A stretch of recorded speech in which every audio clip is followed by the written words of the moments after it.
Hello, hello, and welcome to this week's episode of The Hard Choice. Simple steps for showing up.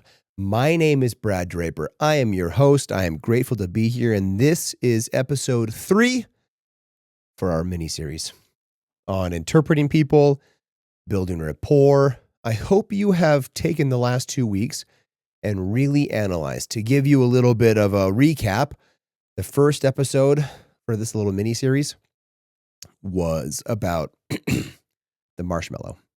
Are you taking slivers of marshmallows? Are you the type that takes slivers, or are you the type that has delayed gratification and wants the whole thing back? Episode 2, if you recall, what age are you in a specific skill, specific thing, specific environment, specific situation, as well as other people? And how do you utilize that for your benefit, for your gain, for you to get to where you're trying to go, to build your goals? Because after all, we are all on a journey, and we all need resources. And those resources aid us, or ultimately get us, to where we are trying to go. And everybody's destination is different. Some people have it on their heart, on their mind, on their soul to want it all. To want the houses, the jets, the cars, the vacations, the experiences, the philanthropic efforts, all the things. And other people just don't want that. I want a 10 to 20 million or 10 to 20,000 square foot house with all the things. I want the theaters and the basketball courts and the climbing walls. I want the water fountain in my closet. I want the folding table in my closet. I want the steamer and the washer and dryer in my closet. I want to have my bedroom have a fireplace in the middle of it with glass wrapped around it. I want to have the water slides and the lazy rivers and the caves with a bathroom in the cave, inside the cave, in the middle of the lazy river. I want the home sound system and speakers in every room and hallway and outside, so I can create an entire immersive environment. I want water features in my front entryway, both inside and outside, in my kitchen, in every bedroom, in every room, in my backyard. I want water features. I want fire features in my backyard. Fire torches, fire pits, fire. I want these things. Not everybody wants that. And that is perfectly okay. I want the garage in my basement part of my living space, along with the garage on the main floor and an external detached garage. I want to be able to house 20, 30, 40, 50 cars at my house. I want 20, 30, 40, or 50 cars at a time. Not everybody wants that. And that's perfectly okay. But I am truly of the opinion God places a dream in your heart and in your soul. And He creates these thoughts which allow you to have the actions to create the opportunities for those dreams to occur. I truly believe that. I truly believe that if you have grand thoughts, you are capable of achieving them. I truly believe that God placed them in your mind, in your heart, in your soul to have impact, to be an example of what is possible, to have this capacity to go huge, to affect thousands, millions, even billions of people. Elon Musk affects billions of people. One man. He's not even that old. He will most likely reach a net worth of trillions in his lifetime. He will be the first person in our dispensation, basically, to achieve that we know of. Now, I do actually believe there are people worth more. They're just not widely known or not known at all. Could be kings, could be Sikhs, could be a variety of people, right? Anyways, I digress. This series, episode 3, this one really, really hits home. Are you the kind that is built for the work, or the kind that is not built for the work. Again, this whole series came about because of a conversation my wife and I had over 15 plus hours in a car. And just having these really deep, soul moving conversations on where we are at, where we are going, and how we're going to get there. We have big, grandiose dreams, goals, aspirations, and we will attain them, or we will die trying, one of the two. And we've got this friend. All of these came back because we were speaking about people we know, friends. Some of these conversations went down friends that we look up to that are doing what we want to do and we want to emulate. And then other friends that are emulating the things that we do not want to do. They are doing the things that we are turning our back to by way of we're just not going to do those things. And we're learning from their example why you shouldn't do it. So this particular friend, they kind of struggle in life. They have difficult times. They're high stress, high anxiety, fairly difficult to handle sometimes.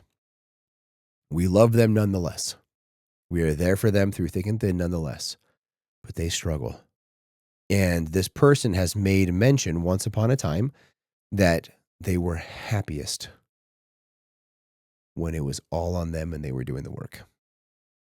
When they had to come up with all of the finances, all of the resources, all of the things they need in life to be a functioning, successful, in their minds, adult, but paying their bills, taking care of what is needed to be taken care of, taking care of their family, taking care of their kids. When they were doing all of that and nothing was being given to them in the immediate capacity, that's when they were happiest. When they were least happy is when all of those needs were met by somebody else's doing. Their bills were paid for, their kids were paid for, school was paid for, meals were put on the table, clothes were purchased in excess, even excess locations for meals, excess clothing, and just everything in excess. But it was bought by somebody else, not by their own doing. They state they were happiest when they were doing the work. Isn't that interesting? How happy are you when you're doing the work? How happy are you when you are getting your nut covered every month, even if it is extreme slavery, even if it is so difficult, but you got it done. You made it through. You survived another month, but you did it. It's yours to own. And it's this level of self-satisfaction of doing what you said you would do. Your confidence is way higher. We, my family and I, my business partner, my brother, we are in a every day is a new day to make $1 to cover the nut.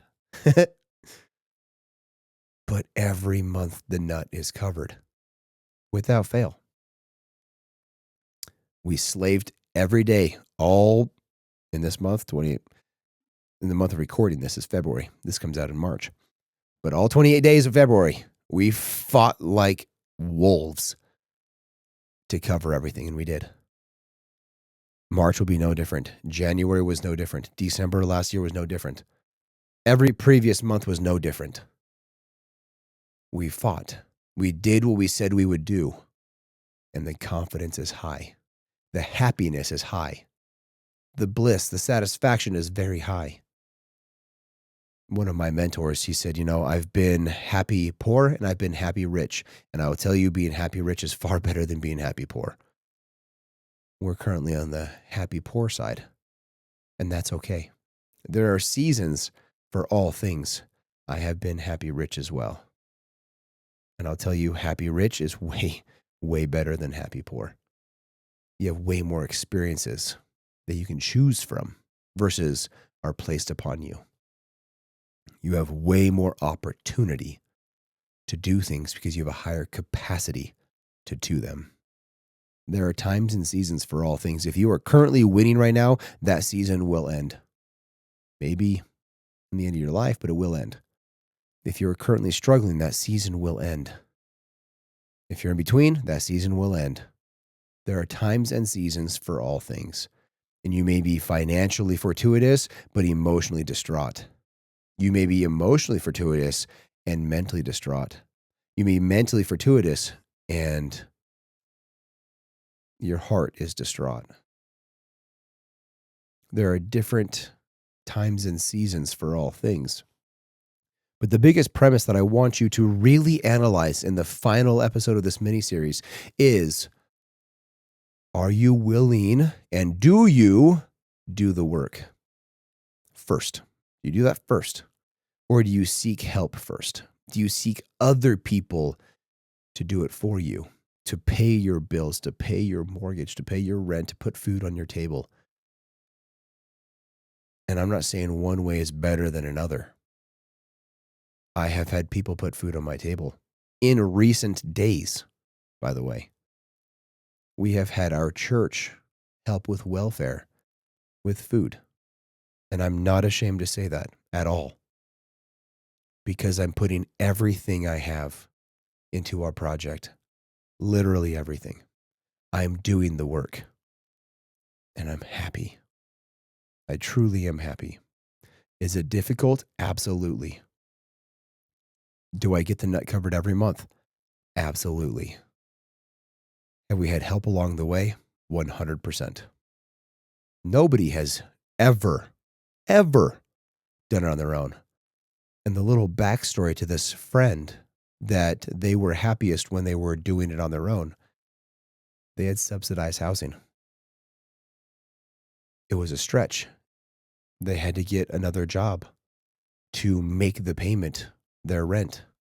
But their housing was subsidized, so it was within reach. So they were stretched, they were worked.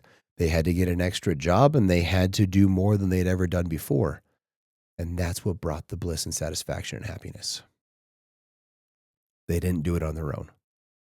You never do it on your own. But are you seeking out and letting people do everything for you versus just pieces? I cannot get to where I'm going alone. I need my brother with me. I need my wife with me. I need my other business partners with me. I need these people in my corner to help me fight. I have needed people to contract me for jobs to get that nut covered. I have needed a car when a friend loaned me their car to get to a meeting. In fact, the car that's outside right now is not even mine, because mine died 3 months ago. It's currently a paperweight on the side of the house that I still pay for every month. I changed the battery in our Jeep, and our Jeep died. It turned into a Christmas tree and flooded itself and didn't want to work from changing the battery. So there's another vehicle outside, loaned to us from a friend. I needed that friend, and I need that friend to get to where we're trying to go. So this idea of do it all on your own, you're not actually doing it on your own. Isn't that mind-blowing? It takes a village to get to where you're trying to go. It takes a village to raise a kid, and it takes a village for you to get to your goals. But are you willing to first and foremost do the work and fill in the gaps with aid? Or do you first seek the aid, fill as much as you can with somebody else's work, efforts, and giving, and then on the end, do whatever is necessary? Ideally, in that situation, you do nothing. That's often what I see. They lean on other people and government to pay for all of their things. And subsequently, they are not nearly as happy. Very interesting concept. I want you to think about this in your life. The marshmallows. I want you to think about where you are emotionally, energetically, in experience of life. I want you to think about, are you willing to do the work first? Are you willing to do everything that is necessary? If you recall, we moved 4 times in 2 years to get to where we're trying to go. We lived in my parents' house. 3 different times in my married life. to get to where we're trying to go. We have maxed out finances to get to where we're trying to go. We have maxed out relationships to get to where we're trying to go. We have put in the work. And when you put in the work, you will, in the end, see the sunrise. Just like my Misogi episode. If you keep walking, at some point the sun will rise. And I know that for a fact because I am a living testimony because of my tests. Have this conversation with your friends, your family, your loved ones. Bless others. Be there for others.